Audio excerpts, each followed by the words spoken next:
The Principles and Practice of Yoga in Healthcare. This is written by Satberg Khalsa, Lorenza Cohen, Timothy McCall, and Shirley Tellis. Chapter 4. Research on the Psychophysiology of Yoga. Introduction. Yoga is a multi-component practice. Yoga-based practices are inherently multifaceted in nature. In modern contexts, they typically involve a combination of specific postures or movement sequences, breath regulation, deep relaxation, and meditative techniques. There are numerous styles of yoga-based practices representing various schools and lineages of yoga.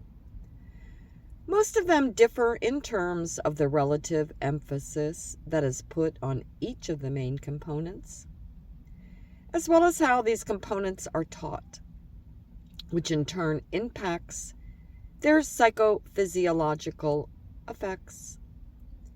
This chapter will outline what is currently known about the psychophysiology of the main components of yoga-based practices and how they work in concert, primarily based on basic research studies, example psychophysiology research on healthy populations. History of basic psychophysiological research on yoga. Basic research on yoga-based practices began in the early 20th century with the work of Swami Kevalayanda, the founder of the Kevaladhamma Research Institute and the first yoga research journal, Yoga Mimamsa, which was launched in 1924.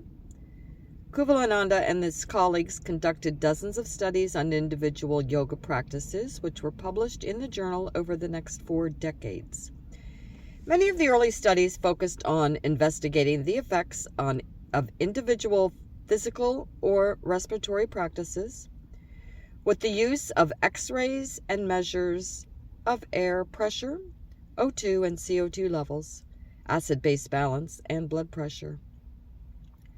For Western scientists, interest in the psychophysiology of yoga was likely inspired by the reports of remarkable feats of expert yoga practitioners, such as the ability to slow-stop heart rate and to reduce metabolism sufficiently to survive in airtight enclosures.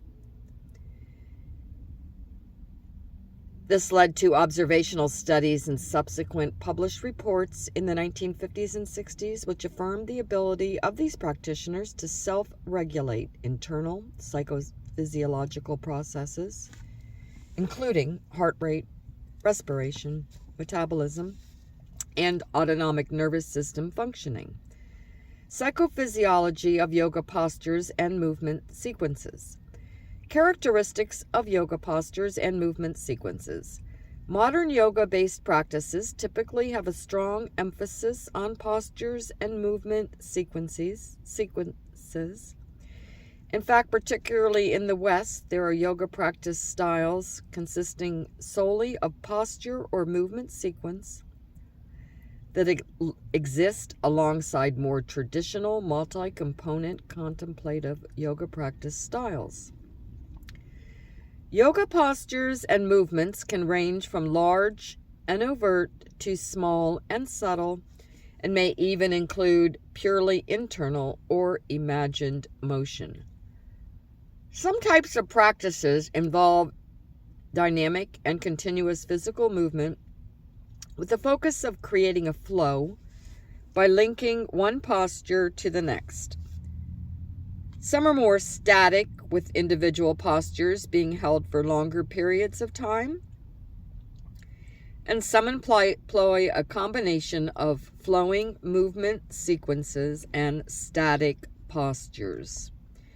There are innumerable individual yoga postures and variations thereof, which are typically aimed at increasing range of motion, strength, endurance, flexibility, and balance as well as promoting relaxation and well-being.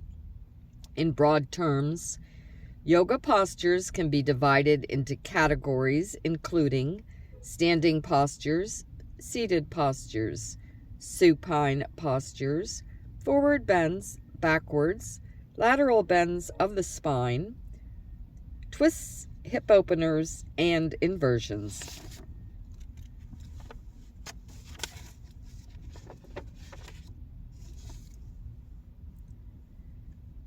The effects of various pranayama on cardiovascular and autonomic variables.